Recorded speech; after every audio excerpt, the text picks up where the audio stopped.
Look. You'll find I have many qualities for you to dislike.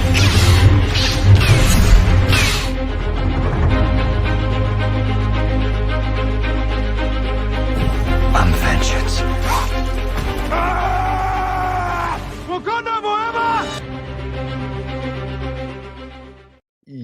Yo, what is going on, peeps? Welcome back to the Suit Up Geeks, and I hope you guys are having a fantastic fucking week, because I certainly know we are, guys. We are in the final stretch, the final home run of Spider-Man No Way Home. And how do we celebrate this, my boys? By breaking down the last two films to come out before this one, Spider-Man Homecoming and Spider-Man Far From Home, or Spider-Man I Wish I'd Rather Be Home, because some dirty shit goes on there. But you guys, I just want to say thank you for tuning in with us, and we'll announce what the rest of Spider Week has to hold at the end of this episode. But let's just jump straight into this first movie, Homecoming, guys. Now, this is the very first MCU solo Spider-Man film, but not the first appearance by Spider-Man. He was previously in Civil War as like a cameo, because finally Marvel and Sony worked out a deal to get this iconic character in the MCU, and we'll see what happens later on with Far From Home and what happened around that movie and how it led to No Way Home. But yeah, guys, let's just get some general thoughts and opinions on what you guys, or how you guys more felt about Spider-Man finally getting his first MCU solo film. And they really switched it up a lot. They completely got rid of Ben Parker. Yeah. It's still continuity, but they noticed that just like Batman, we're tired of seeing his parents die. You know what? we don't need to see it. We don't need to see Uncle Ben die. We're done. So we start 6 months, a year into his first year. So Deebs, what do you think about this new edition and some of the choices that they made with this first movie? Personally, like, this is a weird movie because I wasn't sure how much I liked Homecoming the first time I saw it. Obviously they made changes. You touched on it. There's no Uncle Ben references. MJ is a completely different character, which I dig. I want to go off and rant about that a little bit today. But after some time to reflect, and after I watched it today, it simply is a movie that gets better and better and better. I thought Tom Holland's version of Spider-Man was fantastic. I thought Michael Keaton's version of Vulture was awesome, and it was way more in depth than I first remembered.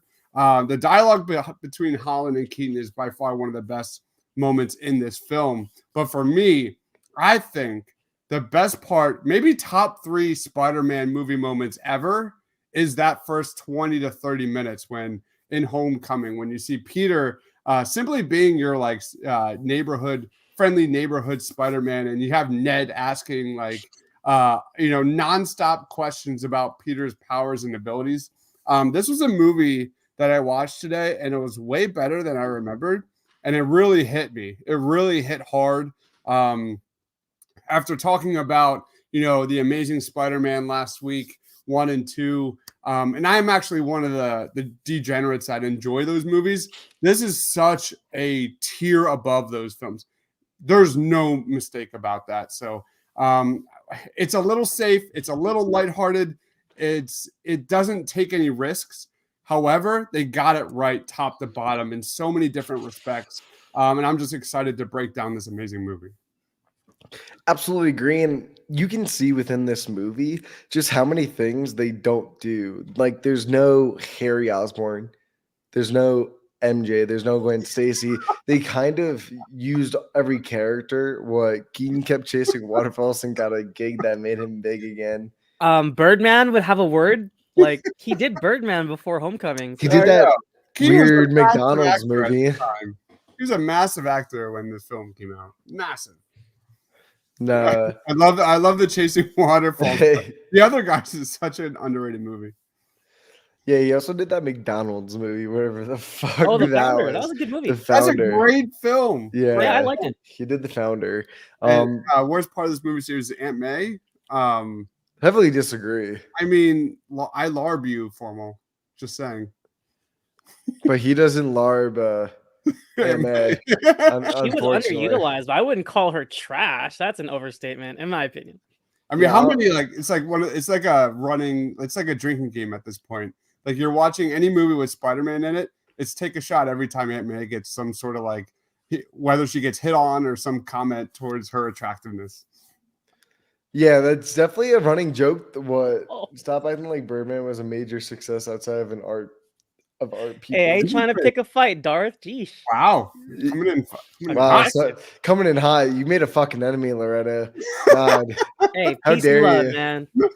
How dare Michael you, Keaton's Loretta? awesome. Facts. Oh my God, bro.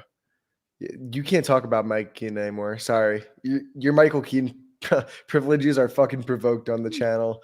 You clearly pissed too many people off with them. But you know what I do gotta say about Michael Keaton though is, man, he fucking kills it as the Vulture, man. Like, I know we kind of sporadically just go all over the place with the film, but I just want to touch on that scene of him finally finding out Peter's Spider-Man, because dude, such a great scene and just such a great lit scene, using lighting to help indicate to the audience his flip of the switch, how he's progressing.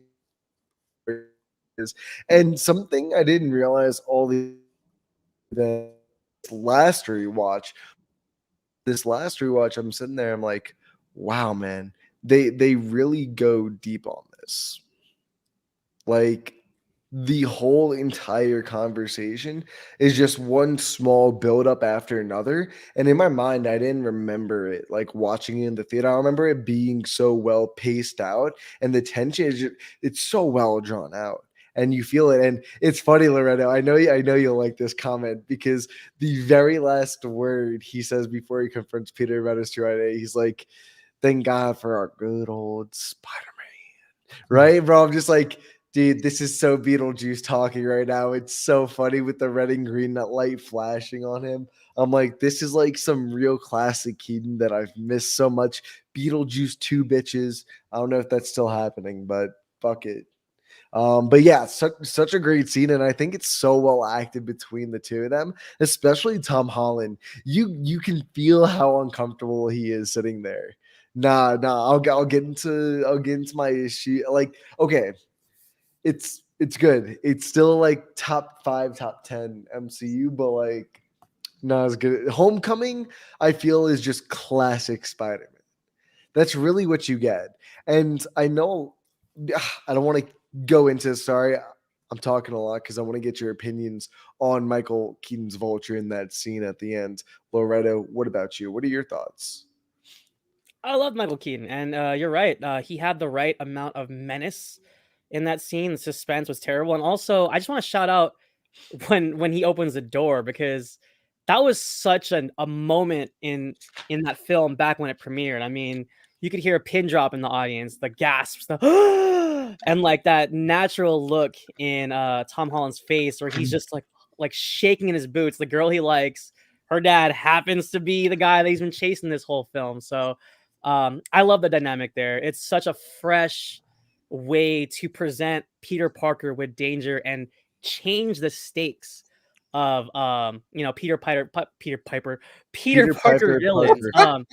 Like versus like the whole typical damsel in distress, typical New York final climax. We get this really small scale inner family battle here with the girl she likes and her father. So I love that dynamic in this film. And this series, like, this is just coming from a perspective of not seeing No Way Home yet. I want to make this clear. But the way this whole trilogy has seemed to be panned out compared to the way they were planning Garfield's, or the way that Toby's happened, is it feels so drastically different from those other two. When you look at those other two, you feel and get the similarities, because they generally tell a lot of the same stuff, because they don't have that interconnectiveness. And I feel like we should talk about the one thing I think a lot of people have with this movie, and I guess you can say is the interconnectiveness with or through Tony Stark. Personally, I get how people can be annoyed. Oh, Spider Boy Jr. Yeah, nah, I like what they do in this movie, because you guys are exactly calling him. Yes, Steeps? No, I want to touch on that. Oh, So okay. I'm touching on that. Because it's funny when people mention Spider Boy, and I think back and I'm like, you know what? You guys are absolutely right. And it's hard to dismantle that. But that's sort of the thing at the same time. Isn't that what they're going for? Because that's what we've seen with Peter already. We've already seen through the Tobey Maguire franchise, the Andrew Garfield franchise, that he kind of prospers over his own power and has never really taken them for an advantage.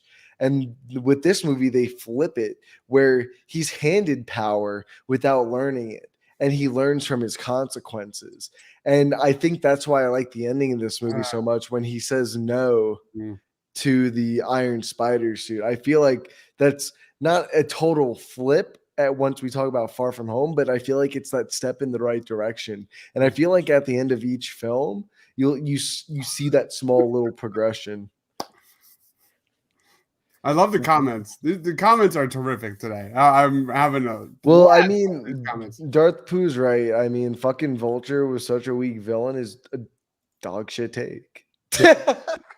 I think what works so well with Michael Keaton. He's not a villain. I think what works so well with him is like he's not this like cosmic force. Like he's not Doctor Doom. Like he's like literally just a working class dude that like I think for me it prevents any form of his character from going over the top, which you see so many times in MCU movies. And like for me, like just like Spider-Man and you know Sam Raimi's Spider-Man, I think there's a definite relatability about the Vulture that I think we all kind of root for in some level. Like his enemy isn't Spider-Man. His enemy is bureaucracy. His enemy is, you know, that elitist mindset. Like this is your like ordinary family that could be living across the street from you that's literally pointing a gun at your head and saying like, don't mess with my fucking family. So I thought it was pretty damn good. And he's pretty damn good at what he does too. Like we have to consider he was his whole business, you know, he kept it away from Shield for how long? You know, to do that, you have to be pretty good at what you do. So I like the kind of different low-key villain in this one. It's not as good as Jake Gyllenhaal, which I'll touch on in a little bit, and Mysterio. But I actually really respect this villain. I don't think Vulture has the like villain presence that the Mysterio. So Mysterio is like a whole big thing that I want to talk about, but just to keep it short, I feel like Mysterio, ironically enough, is a more out there villain. Like he's eccentric, he's a showsman, and that's who the character is. This comment by Darth, he's exactly who your friendly neighborhood Spider-Man should be fighting. That's what this movie was really all about. There's no high stakes. It's that's what I said. It's classic Spider-Man. Yes. So that's why I think like, and it's kind of the reason why I like Far From Home a little bit more. And I know I'm like literally, you know, biting my tongue because I shat on Amazing Spider-Man and praised Raimi's Spider-Man for the exact things here. I'm literally just killing myself. But however, like I think there was you know, that personal journey for Spider-Man. You know, I think the biggest issue here is Liz's character. You know, you barely knew her. Peter barely knew Liz. All he did was just watch her from a distance. That wasn't developed at all. So if that was maybe developed a little bit more, given that amazing car scene, maybe there could have been something more to this. But you talk about consequences, Ryan, I don't buy it. I think that's the biggest thing about this movie that is a little bit of a problem for me, is that Spider-Man doesn't feel his consequences in this movie whatsoever. You look at kind of like him, he completely blows up Liz's life. She has to move away from the school, and it's not even addressed in this movie. It's not even addressed in Far From Home. Pretty much the biggest consequence for Peter is he loses his high-tech suit, in addition to any chance that maybe he has a relationship with a girl he doesn't even know. So it's meaningless. Why would it be Peter's problem that Liz has to move away and all that? Peter wouldn't have to be in that situation if the father didn't do that. But Peter takes like that's part of Spider-Man's character. Like Spider-Man, he has a guilt complex about these kind of things. Like Peter Parker would be pretty pissed that he made Liz leave her amazing life at that school because of everything going on, because he was the one that put the dad. But you also kind of get that when he leaves Liz at the dance and he says, "I'm sorry," and I feel like that's him accepting that her one life is going to be destroyed, and I think he already knows that, and He he also said he obviously deserved better. yeah, because she does deserve better on both sides, Peter's and her dad's, because at the end of the day, it's both of them screwing her over. It's not one individually. Peter just got dragged into it, unrealizing this is where the road went. So like that, yeah, go ahead, Lo. Jump, bro, Lo, just jump in, man. Come Well, on. I was going to say, I just want to speak to that really quickly because I don't Yeah. want to linger on Laura that much. It's not terribly important, but in my opinion, she served her purpose in the story the same way that Flash serves his purpose. Like Flash is the bully, she's the crush. It's a high school thing, and in my opinion, we didn't need to develop her because she wasn't the main love interest for him. She was She's not just the end line for she was Peter. just a girl he was crushing on. Who hasn't had a high school crush and nothing happened? So that's the way I took it. So Yeah. we didn't need to Especially have a full development of her because she's not MJ, right? So Especially the one thing I think they got like spot on was that John Hughes feel. And Got it. it's so crazy to see a John Hughes Spider-Man film, or the closest thing to a John Hughes Spider-Man film, because I think both of them really mesh really well. Because man, do you guys want me to put in perspective how long ago this movie was?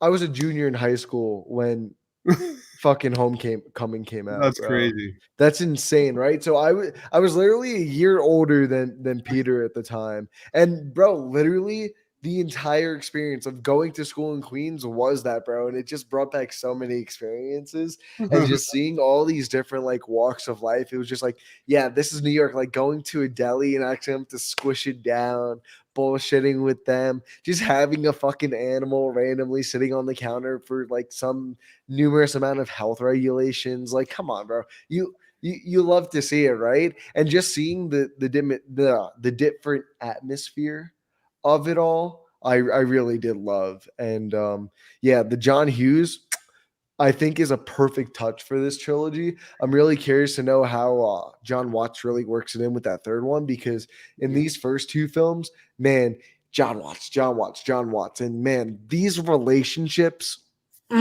I love them so much, and that's all I'll say about that for now. What about you guys? What do you think about these type of genre tone switching between the classic Spider-Man superhero story and kind of interweaving that John Hughes 16 Candles teen rom-com into a Spider-Man story? And do you guys think it worked very well? Low.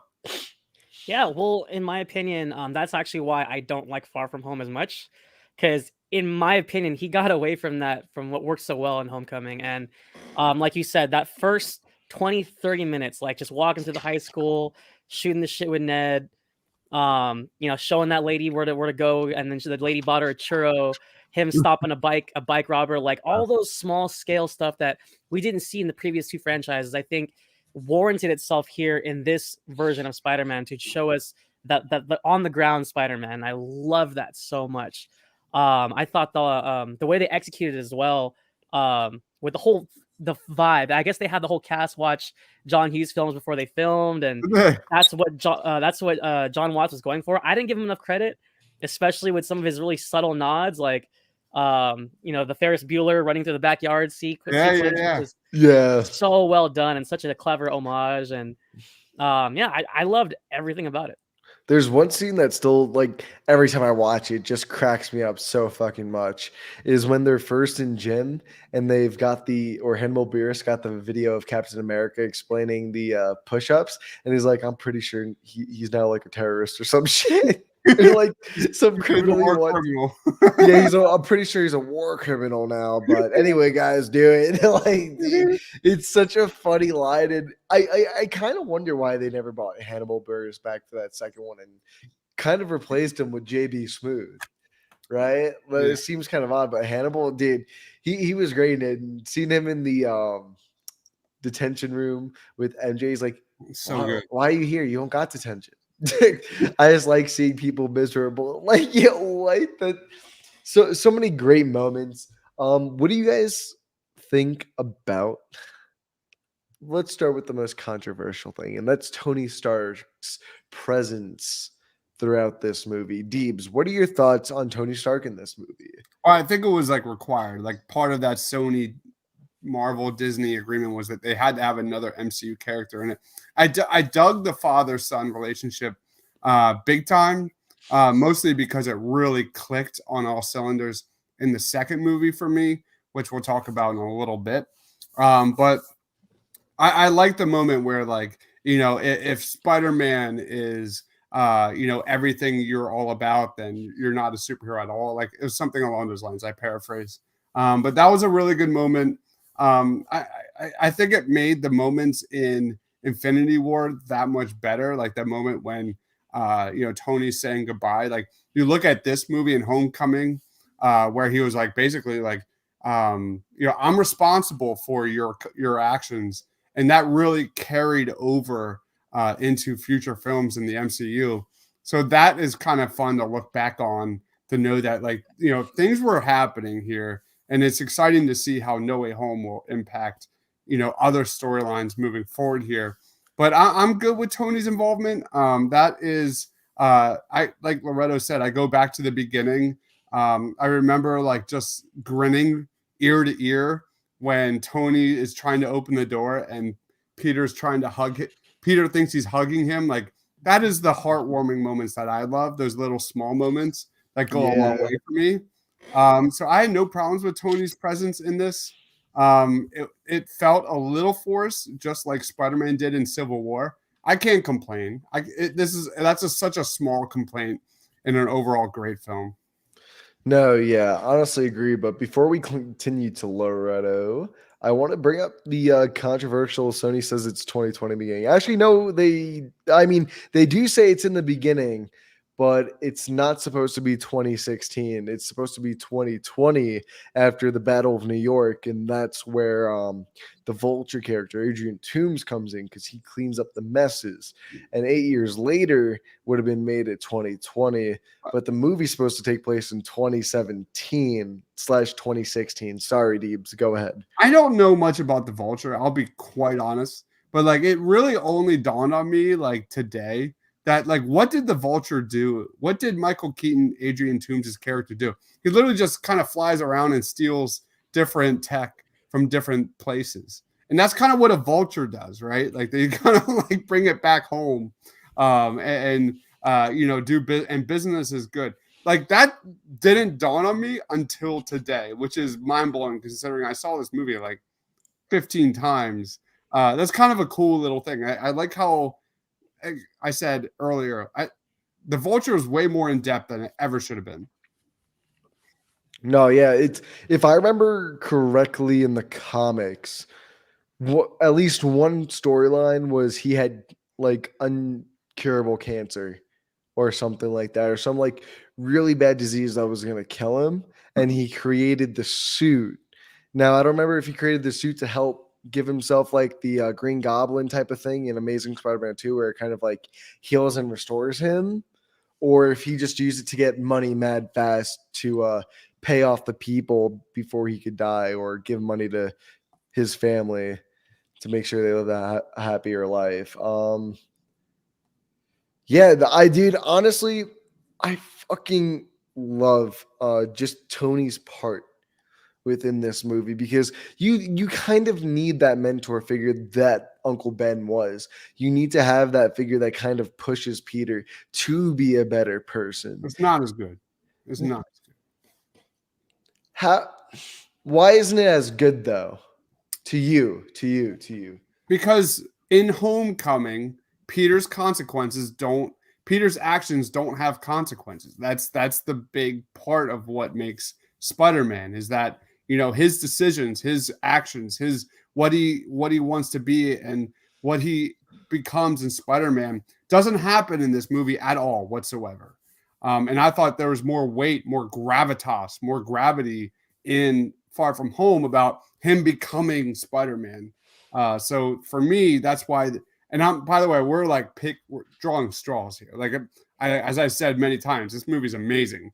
It's not as good as Far From Home for me. For that, literally, that is that Tony Stark is not Uncle Ben. With great power comes great responsibility. That does not click at all in this movie.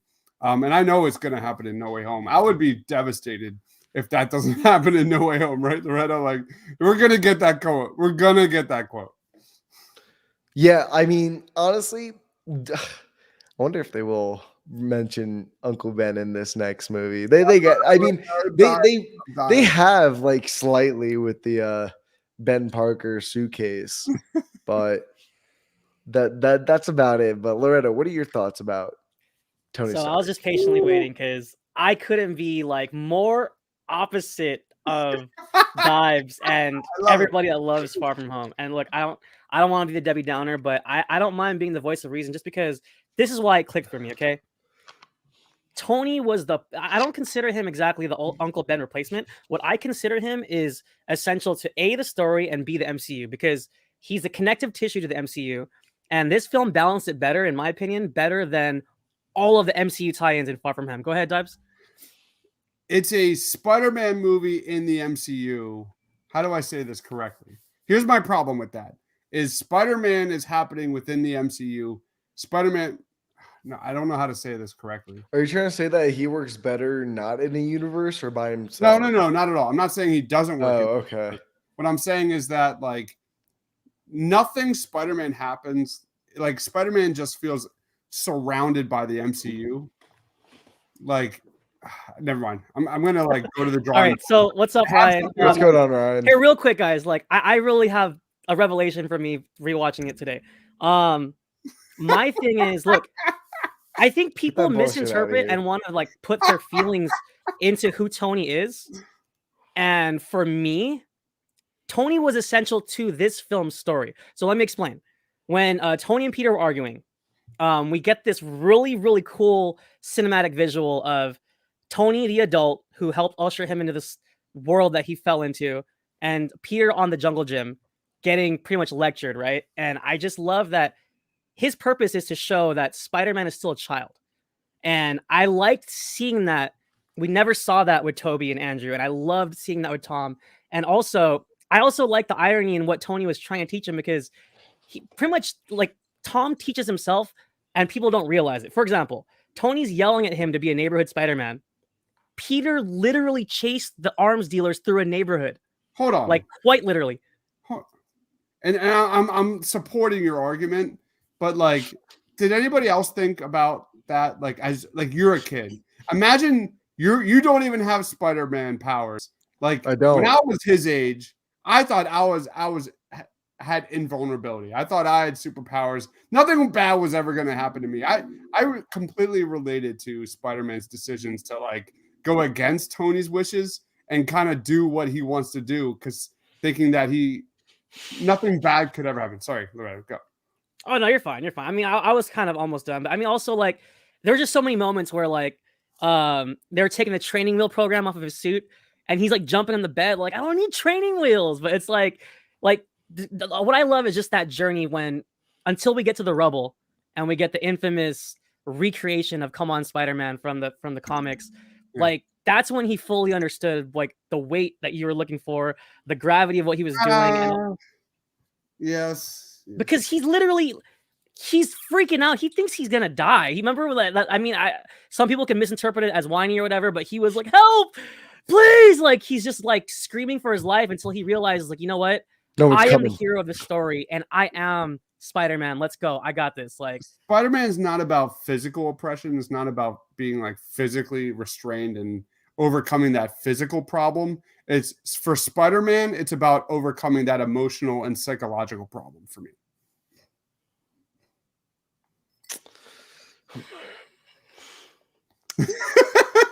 I think he deals with that perfectly fine in this movie, I guess you can say.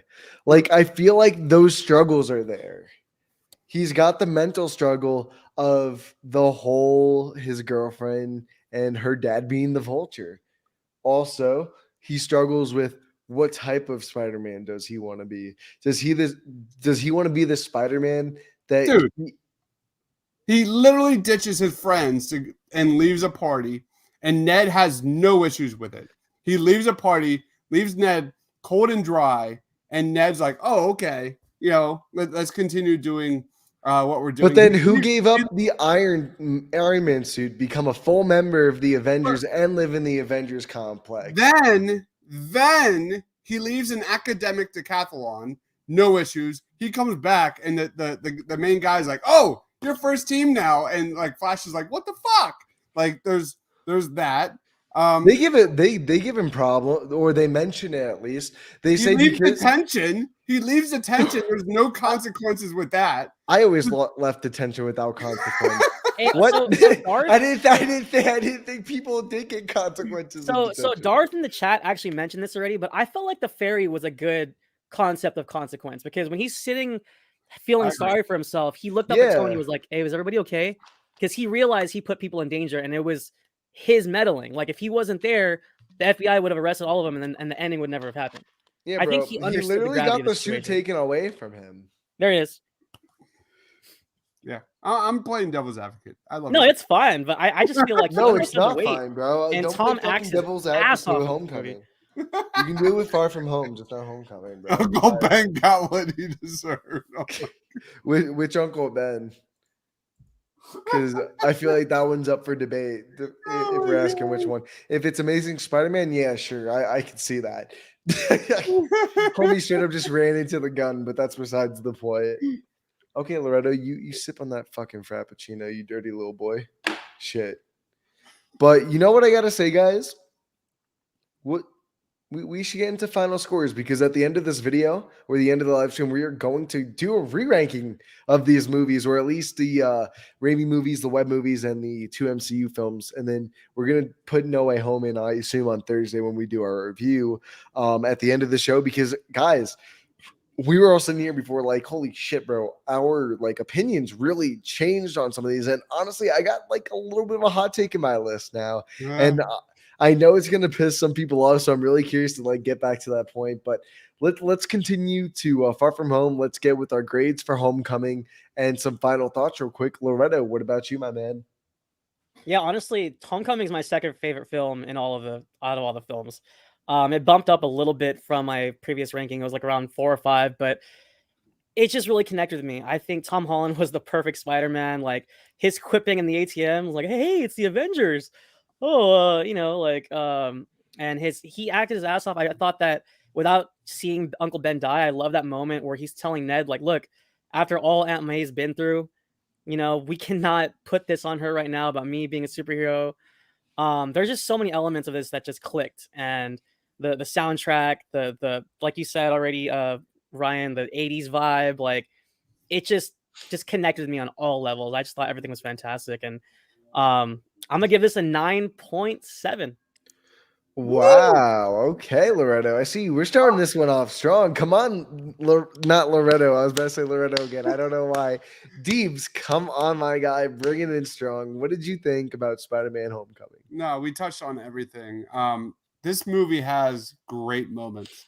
Great moments. The first 20 minutes, roughly, that coming of age tale, like that 10 Things I Hate About You story, where like great music. Like I live and breathe that stuff with Peter, in high school. It was crushed, absolutely crushed. The scene with Adrian Toomes in the car scene, that dialogue, that script, absolutely terrific. However, it's not the best in Spider-Man pound for pound. It is absolutely not. It is such a good film, but for me, it lacked that emotional resonance that we see with a lot, or at least the first two Raimi films. And for me, I give this a solid 8.7 out of 10. So you're saying it's dog shit. Okay. Relax, bro. Relax. That's all I'm gonna say. But yeah, guys, I love this movie half to death. Some great visual effects, and honestly, so many teases to other different villains between Scorpion, two different Shockers, the Tinkerer. Like, there's so many different little Easter eggs that continue within the Spider-Man lore that I hope that we see within No Way Home. Like, I hope Matt Gargan comes back at some point because, man, that shit's been teased since 2017. And guys, we still don't know who bought the Avengers Tower. Maybe we'll find out in No Way Home. Who the fuck knows? Maybe it's Reed Richards' side hustle.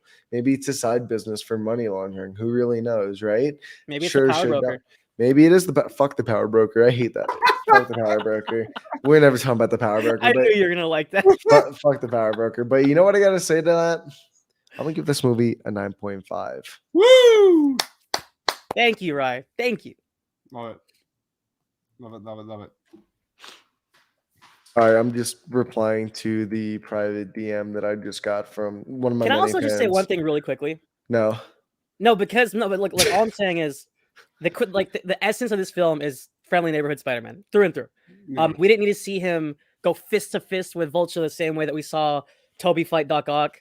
We didn't need all these like epic set pieces, even though that scene on the jet was really cool with the vertical seal, whatever, and like the shield plane that's like invisible and stuff like that. But I just love that everything was just, for me, it was very grounded, very natural. All of the interactions with all of his friends, and just final thoughts there. Just couldn't agree You more. sure?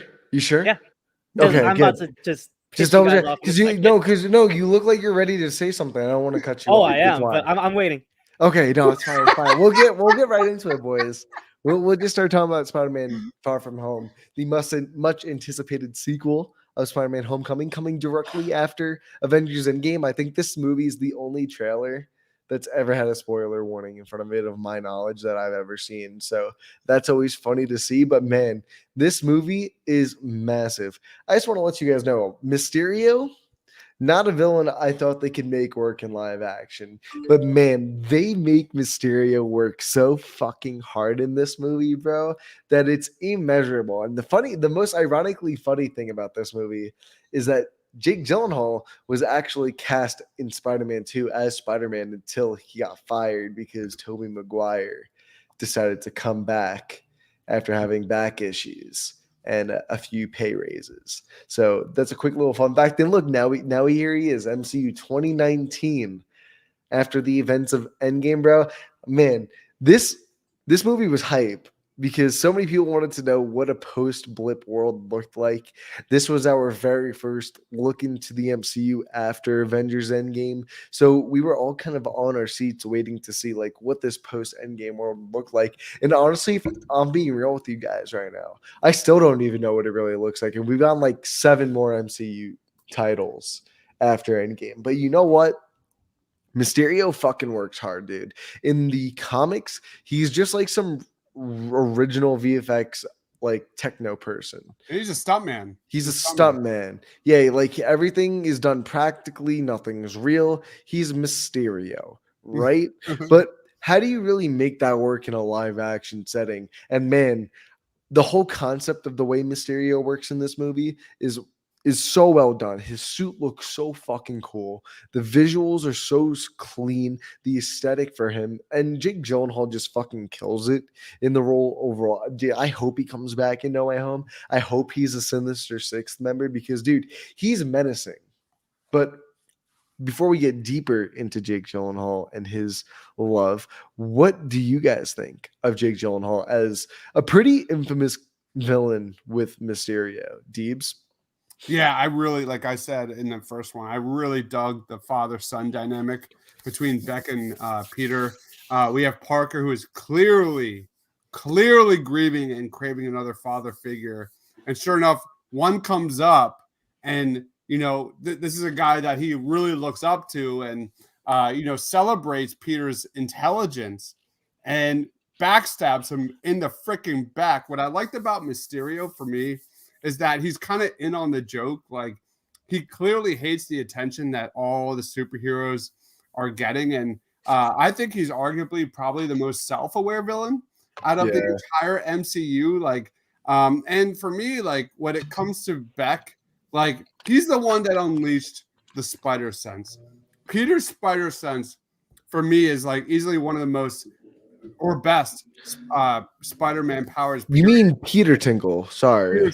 It's a shame that we never saw that with Andrew Garfield's character, but the spider sense is no different than climbing up a wall or shooting out a web. Shazam!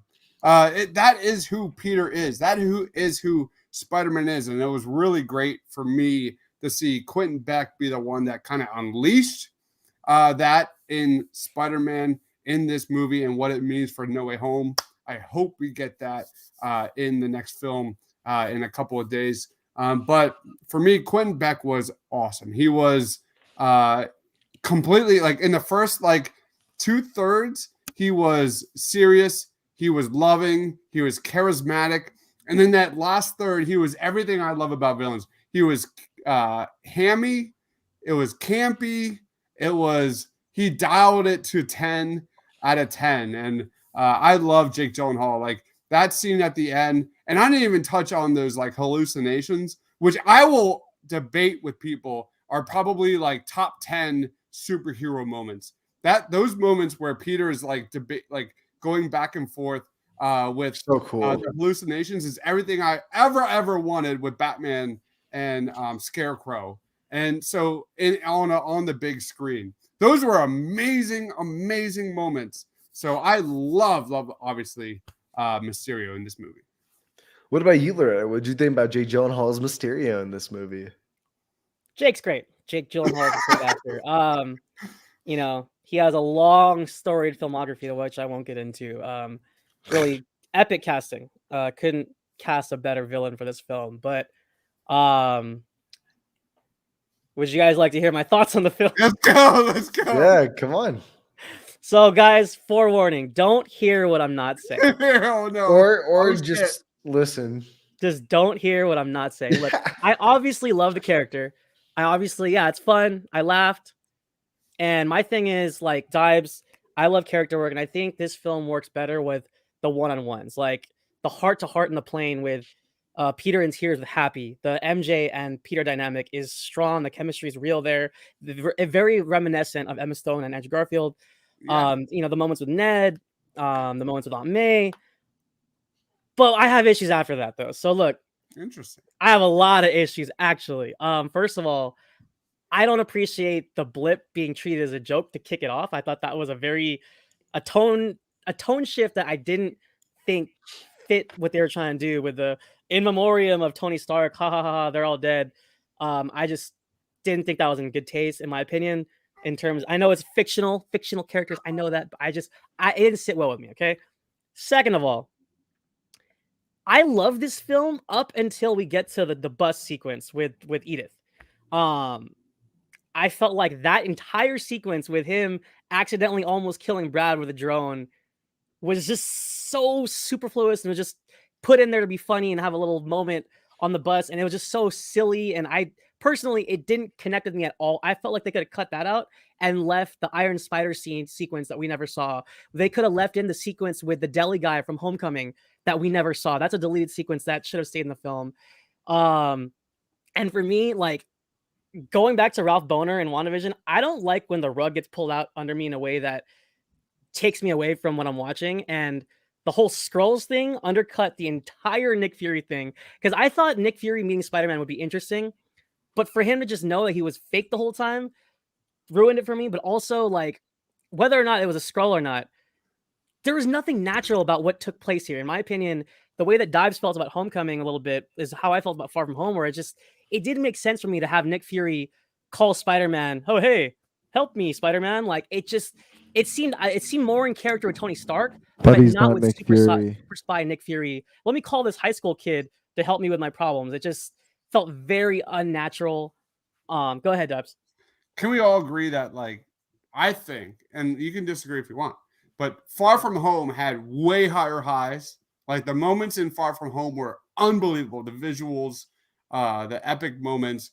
It also had the lower lows. It definitely had the lower lows. So for me, I think like Homecoming was just consistently really, really good, but Far From Home was like borderline like A tier MCU. It had some moments where I was like, wait a minute, but for the most part, the emotional moments, the stakes, the action sequences, the visuals, Jake Gyllenhaal hamming it up like top to bottom, Spider Sense, the MJ moment at the end, which I loved to death, where they finally connected.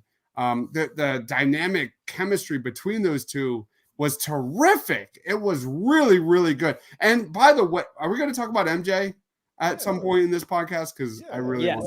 But real quick, can I say like 3 more things? Yeah. So real quick, him undressing with a secret agent, and then Brad finds them. Like, there's just so much in the middle of the second act that I just don't care. It's like you in the Hawkeye series. Like, there's so much where it's like I don't freaking care. I want to see Mysterio. I want to see MJ. I don't care about Betty Brant and Ned hooking up. Like, it's haha, it's funny, but okay, I don't care anymore. They're in the Ferris wheel. Anyways, I secondly, disagree. I just look. The visuals, sure, they look great, but plausibility wise, it took me out of the film because I just felt like it looked cool. Sure, yeah, the hallucinations look cool, but it just didn't make a lot of sense to me. Like, A, Peter wouldn't survive getting hit by a bullet train. B, the third act when all the drones are shooting machine guns at him. Are we really expecting Spider-Man to literally dodge 100 drones shooting machine guns at him? Like, he's a superhero, sure, but the plausibility of that just didn't sit well with me. Like, I just I completely disagree. I thought Ned had better moments in this movie, top to bottom. I think the overall side characters had better moments in this movie. It's not even comparison. And last thing I'll say, like I said, I don't like the rug getting pulled out from under me, and I felt like them not addressing the multiverse here was a mistake because he teased us. It was like the Ralph Boner joke. He was like, "Hey, this is Earth 616. I'm from Dimension Earth 823 or whatever." I was like, "Holy shit, this is cool!" And then we get the rug pulled out from under us. Like, he was just lying. He's just an actor. And I was just like, "Oh, well, that sucks. The elementals were fake. Damn, that sucks." Like, wait a minute. Everybody knew Mysterio was not going to be, goody two shoes in this movie. No, right? I know that, but the whole come on, It was to tease so the well multiverse done. and pull it out from under us. I didn't appreciate that. That was a scheme. That was a Ponzi scheme from everybody. I'm speaking on my end. Like, coming into this, that was like, we're just waiting for the shoe to drop. And I thought that scene where he was like, Peter left that bar and like Jake Gyllenhaal was like, that was way too easy. Like, that was an awesome moment because it was. Yeah, I think they did really well done with the expectations you set once you put that character in the movie Mysterio and frame him to be a good guy. It's not a matter of, how is he gonna turn? Not is he gonna turn, but how is he gonna turn? What are they gonna do to make you buy it? Because they already know a good portion are coming into this knowing this is a villain. Because leave it up to Kevin Feige. He's not stupid to just leave us on end like that, because I think the whole relationship they built in that first act between Peter and Quentin is really well done. That when you get that betrayal, it's just like you really wish it didn't happen, because they had such a good relationship and you could see some type of future partnership. But in the back of the mind, you're like, but it's still Mysterio. But you're kind of hoping that they work so well off each other that maybe they do switch it up a little bit. And then that's when they do pull the rug, is when they have you hoping that they could switch it rather than just pulling it because for the sake of pulling it. You know what I mean? I think they did a little bit something different with this character, and I think it worked much more than people lead on for it to be, rather than just some half-ass attempt at trying to pull the rug out from under us and like, oh my god, he's a bad guy now. Oh, joke's on you, Peter. Like, no, that's the whole point. He's supposed to be semi-gullible. He's looking for that new Tony Stark father, Ben Parker type figure. Dude comes in who's super nice, and you gotta give it to the Skrulls for making him seem nicer, is because the Skrulls just were dicks to Peter the whole time. So who do you really blame, Mysterio or the Skrulls? Right? But no, yeah, I love this subplot so much. And the thing I like is, just like the Vulture villain, he doesn't want to kill Peter. In this one, you feel it even more that he doesn't want to kill him, because he does connect with Peter. He's like, man, it's a shame, kid, that you're in my way. You know what I mean? And when I love how he gets mad at the guy that's controlling the drone, and he's like, I have to kill him. His blood is on your hands. Like, I love that. Like, he's only willing to kill in the name of keeping himself clean. Yeah, when he ironically found out enough, that one drone was left out. Yeah. But yeah, I really like the Mysterio stuff in this movie. I don't know, I Um, feel like the barf thing was kind of shoehorned in my opinion. That's all I'm is saying. it? Like I don't But like the MCU connections here, whether it was the scrolls or the but barf thing. Like how do you connect it anymore between Tony and Peter when Peter technically really hasn't existed that long? They haven't really gone anywhere past Civil War because that's where Barf came from, and that's right. the movie they were So you're both saying in. that's why you don't mind Yeah, Quentin Beck being aiming at Stark, not Peter. Is I that don't why? s- I don't see it as the I guess you can say general complaint of, oh, it's Tony Stark. These villains don't do anything different. You know what I mean? They're always the same grassroots. But I think that's sort of the thing is that's the way they're keeping Tony Stark alive is he's the heart of the universe. So why would people not try to steal his technology? And why would people not feel offended when they take this brilliant technology and this billionaire just calls it barf? Like, yeah, it's funny and acronymically it makes sense, but like, do you really want it to be called barf? You know what I mean? That's so like your life's work got turned into a joke at the expense of a billionaire playboy philanthropist who has enough money to just hand out to MIT projects at the end of the day. And I think that's the thing because Tony Stark had such a huge influence on Peter's life, they need to find a way to kind of retroactively connect everything still together. So like Peter and Tony might have to be in that same movie together that retroactively connects it back to that. Like that dude from the first Iron Man movie came back too. That Obadiah Steele Yeah, yelled at. that scene was pretty cool. You know what I mean? Tony Stark built this in a cave with Yeah, right. scraps. This And is he like, looks so terrified. He's Yeah. like, "Oh, I know, I know." But like, I think that's why I like it more and don't see it as, "Oh man, it's Tony Stark again." And I don't get that complaint with even in No Way Home. It seems like all those villains are getting like a Tony Stark tech upgrade. Like, bro, it makes sense. You're telling me if Stark Tech wasn't the biggest industry and distributor of technology in the world, you're telling me you wouldn't see fucking villains or bank robbers running around with shit made by them?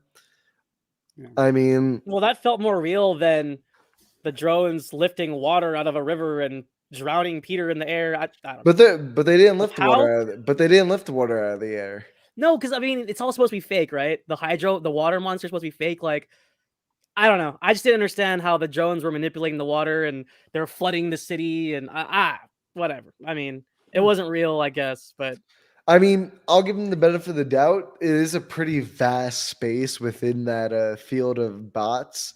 So who knows? Maybe they were picking up like a giant bucket or bowl and just like having the water go all over. You know what I mean? Who knows? Who knows? no, Who it's just like knows? I don't mean to nitpick stuff like that, but it's just I couldn't help but think about it, and it took me out of the film a little bit. That's all I'm saying. Like, it's not like I didn't enjoy the action and stuff like that. It just took me out of it just a little I bit. think this movie would be like completely different if it wasn't for Jake Gyllenhaal.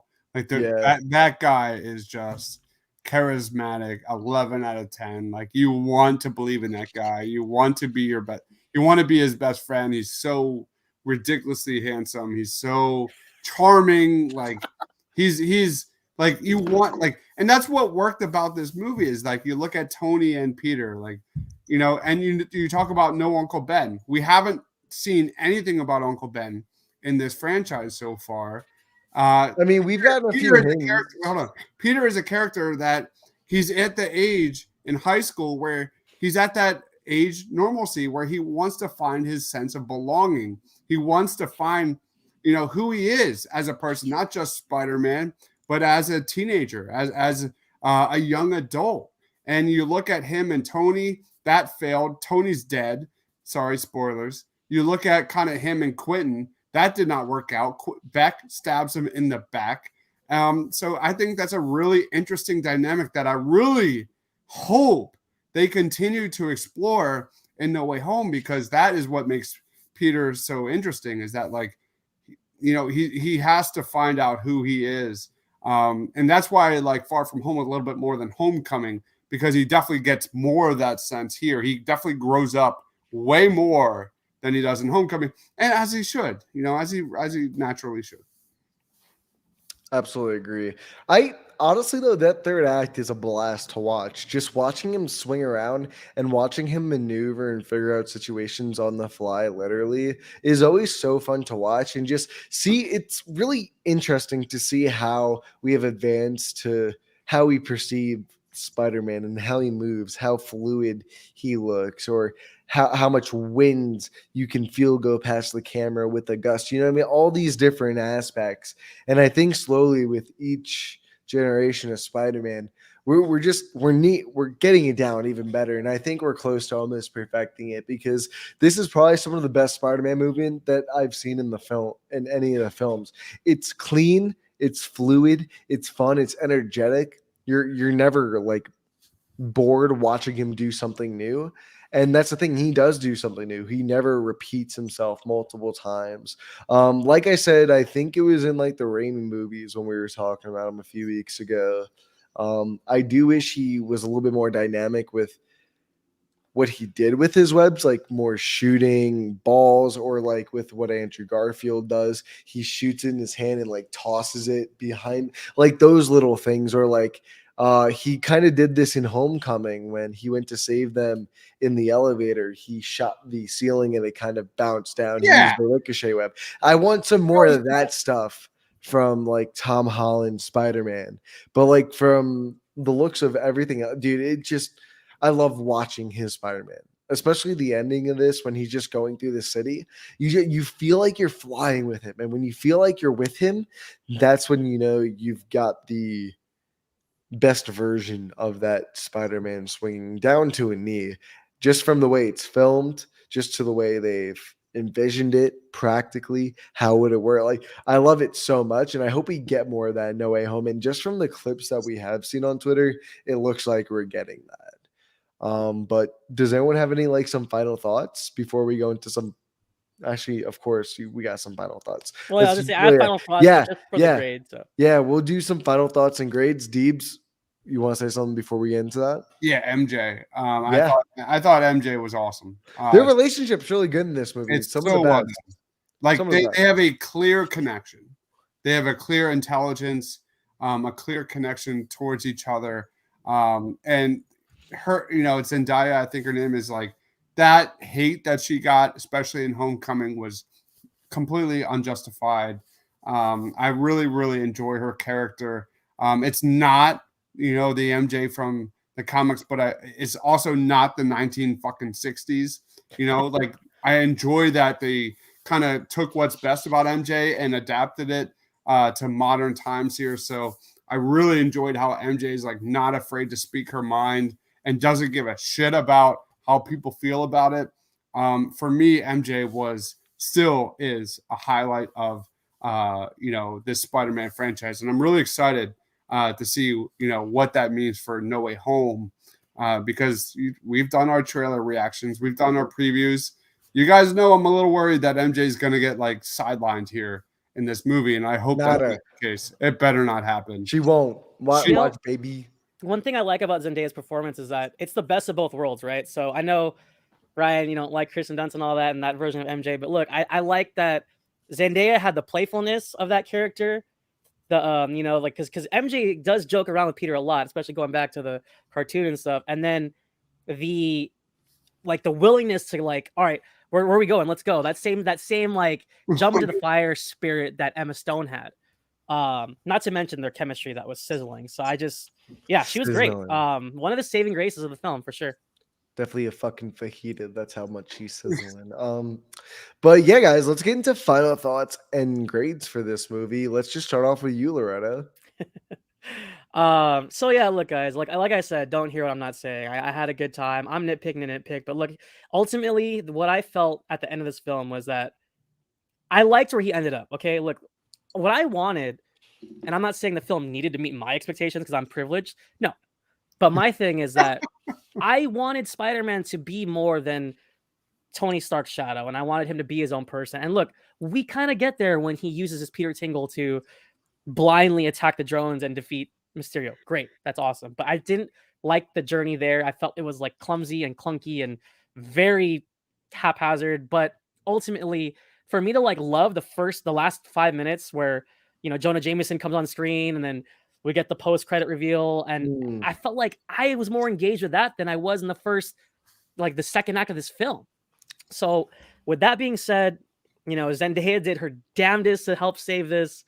Tom Holland was great. Jake Gyllenhaal was amazing as Quentin Beck. I really liked that heart-to-heart they had before he betrays him. Taking him out for a drink and leveling with him, like, do what you want to do, follow your heart. I love that. Jake Gyllenhaal was amazing. But ultimately, due to my shortcomings personally, 6 out of 10, boys. Woo! Wow. Okay. Dude, go to literally anywhere else. Oh shit! I did not see that coming. Damn, bro. What the fuck? No, this movie is everything the first movie sets up and then some.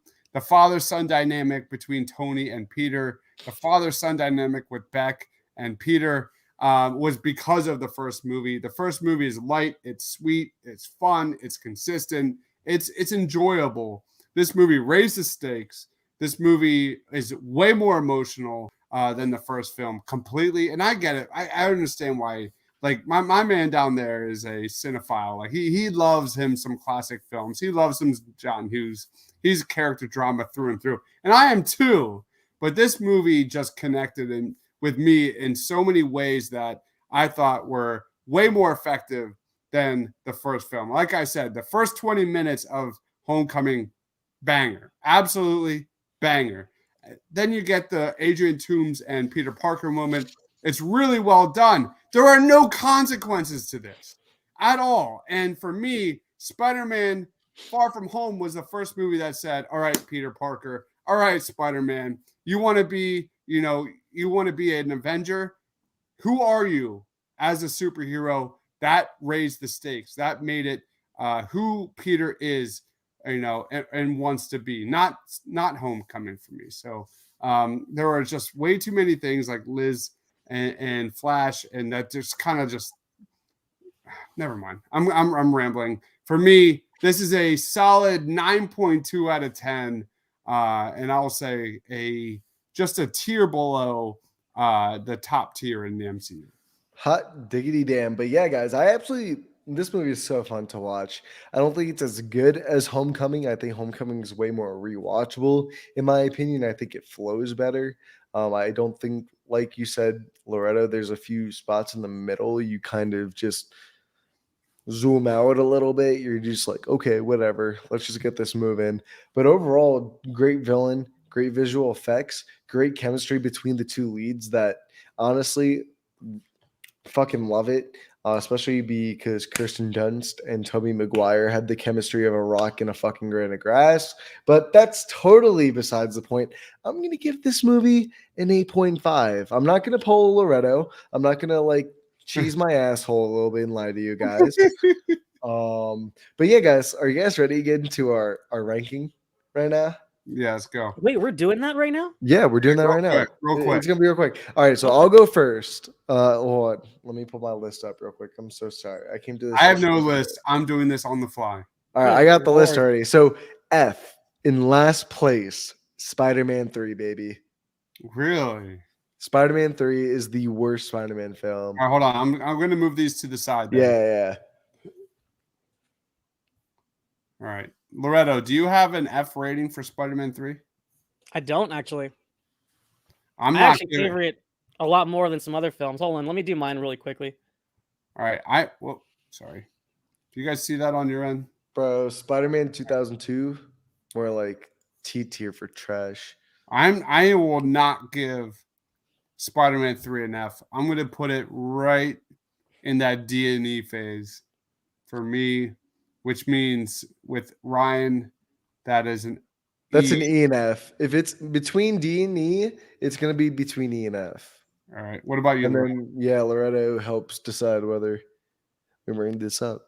Guys, if you're watching, please comment. Yeah, guys, comment your rankings for the Spider-Man films or the ones that we have. We're excluding Venom. Spider-Man 3 should be an A tier for the dancing alone. No. All right, I guess we're going to go top to bottom. We're going to go bottom to top. Sorry. Wait, Loretto, did you say where 3 belongs? I don't think it's an F. If anything, I'd give it more of a more of like a C, high C. All right. So All we'll go right. with D. We'll go D. Yeah, this D. We'll go. Darth Pooh guy loves me. Mwah, mwah. Yeah, we'll Hey, go film D. subjective, guy. It hits me a little bit differently. I'm sorry if it bothers you. Wait, he right. thinks. I mean, yeah, Loretto loves Like the Spider-Man whole 3 hour. for some reason. He loves it for some reason. Honestly, Loretto, Amanda thinks Far From Home is 11 out of 10. this dog shit. Stop. Just stop lying. All I won't have this slander in right. here, but you know what I gotta say? You know what I gotta say to this? Amazing Spider-Man 2 is my 7th spot at E. E. Yeah. All right. Hold on. I gotta make sure I get the right one. Should I Bro. go or Loretto? Even though it's my lowest ranked film, I don't consider it a complete F, so I'll agree with that. I give this a solid. I love Amazing Spider-Man 2. I'm gonna say this is really about to go up right now. It's about to go up to a D. I think it's better than Amazing Spider-Man. I think there are. Whoa! We touched on this during our review. Like there are again, this is like the anti-Snyder film. There are individual pieces of this movie that are so good that it makes it cohesive for me. So I'm gonna go a solid B on my end for Amazing Spider-Man 2. Oh my god! So I say we bring it up to a C? No. CD. Yeah, put it right in the middle. Yeah. All right. So this is where this list gets a little controversial for me. So number 6, I got 2002 Spider-Man at a D. What? Jesus fucking Christ! Spider-Man Spider-Man, yeah, as a D. it's a D. Yes. All right, I'll let Loretto go first. Oh wait, you're waiting for my grade? Yeah, you go. A. Yeah. All right. Loretto says A. I agree with that completely. This is an A film, a movie that truly understood the character. Sorry, Ryan. So BC. Plot. This was a character first, summer blockbuster second film that truly understood Peter Parker. All right, so we're gonna go B. Yeah, let's do B. All right, Ryan, you're up. You're good. All right. So number 5, I got the Amazing Spider-Man coming at a C for me. Amazing Spider-Man at a C. Yeah. All right, what about you, Lo? That was a B for me. Yeah, I would easily raise that up to a B. All right. It's So a great raise it to B. All right, raising it up to B. And Next then one. number 4, Spider-Man 2, baby. Where? Or 3, Spider-Man 2. Spider-Man 2 where? Oh, sorry. I'm so stupid. B. What? I'm annoying Deem so much. He's like, this fucking bitch. What are we doing here? All right. Yeah, it's an S. I'm moving this to an S tier. Spider-Man 2 has the emotional weight of everything superhero films aspire to be. I'm putting it at an S, so I'll move it to an S to an A. Homecoming at number. Wait, not number Loretto, go. Oh, that's my number 1, man. That's S tier for me. All right, we're moving it to S. All right, go ahead, Ryan. Far From Home at A. Far From an A. What about you, Lo? Yeah, right. Perfect. That's my number 2. Couldn't agree more. Couldn't agree And more. then we have Ryan. Let's do Spider-Man. Oh wait, hold on. Wait a minute. Were we doing Far From Home or Homecoming? Far From Home. Oh shit! Oh, shit. Sorry. Yeah, Far From Home. What did I give it? A 6? Yeah, that gets a D for me. So I'm sorry. I have to drop that down for you. Fuck off, bro. Dog shit. What is B? Yeah, I read the box art on Far From Home, and yeah, gets a 6. Homecoming. I didn't watch the movie. No, I know you didn't. All right, bro. Homecoming, Ryan, you think it's an S? Straight fucking S, bro. Put that bitch up there. All right, what about you, Lo? I have it at an A, but if we want, I don't know. I kind of like it up there. Do I get overruled, or do I bring it down a bit? I don't know. Depends on what Deep says. I will put it at it. I'm at like an AB. AB for me. Bro, we cannot. I'm sorry. We cannot let Spider-Man 2 be the only yes Spider-Man. This is not happening right now. I will not let this happen. Put on it this right in the channel. middle then. Put it right in the middle. SA. Put that bitch right in the middle. I hate you so much, the both of you. I just want you to know this. Dude, I loved Homecoming though, honestly. Yeah, but not us enough, clearly. So not satisfactory enough, Loretto. Dude, I You don't gave love it a enough. 9.6. What do you want from me? I want you to give it an S, but you rather give it an A. But First take, Spider-Man is definitely better than a B. It's definitely better than a B. nah, it's worse than a B. Green Goblin is literally the best villain in Spider-Man history, and it has, it's iconic. I don't understand. Like you can't grade that film without saying, oh yeah, it's back. By the way, it's 2002. Like that's literally almost 20 years ago. Like that's a thing. You guys remember in my review, right? When we did our review a couple weeks ago, my thing is like it has such high highs that mask some of its lows that are admittedly there. Like I'm not saying Spider-Man's a perfect film, but the highs are so damn good. Yeah, that's my only problem with this ranking. Like Spider-Man, the first one is out of B is not okay for me. Yeah, Darth's talking about the Goblin Power Ranger, which I agree did Oh, not look very good. Yeah, I agree. His motorcycle leather green outfit. All right, there it is. I don't like it. I don't like it. I don't like it. I don't like it either, but that's why we're here, right? We don't like it. That's why we're here. But yeah, guys, thank you so much for tuning in for our final series review for the Spider-Man leading up to No Way Home, guys. I mean, it's finally fucking here. It's Thursday night for us boys. We're so hyped, but in honor of Spider-Man, 2 more sleeps. bro, we got Spider-Man week still steaming along. We had our reviews tonight and our ranking. Tomorrow, I gotta pull up the times. Sorry, guys, you gotta just give me one second here. But tomorrow we got Hawkeye episode 4. No, wait, not 4, 5. I don't know why I have 4 on this spreadsheet, but episode 5 review at 2 p.m. Eastern Standard Time. And then we got the Spider-Man trivia tomorrow night at 8 p.m. Eastern Standard Time. Me and Deebs will be on both of them. Loretto, are you coming on the trivia or no? When's the trivia? Sorry. Tomorrow night at East. Oh, yay! All right, Loretto's coming on. It's gonna be a blast. Thursday night, we got a special spoiler review of Spider-Man: No Way Home with the crew, us 3. We've got Leo from Geekly Goods. We got Amanda from AMX Reviews. We've got Ryan O'Toole himself. It's gonna be a fucking blast. Expect it one to be a long one. Get your drinks out. Get your crack. Get your heroin. Whatever type of drug Oh my fits your boat. God. Get it out. It's Do gonna not be a condone blast. any drugs. Hey, real quick, Gail Bond. This comes out in 2 days, my guy. I don't know what country you live in, but for the US of A, we're watching this in 2 days. We're all seeing it Thursday afternoon. So And Loretto, I'm gonna die. I'm dying. I'm literally like on the inside. Have a heart attack. I'm dying right now.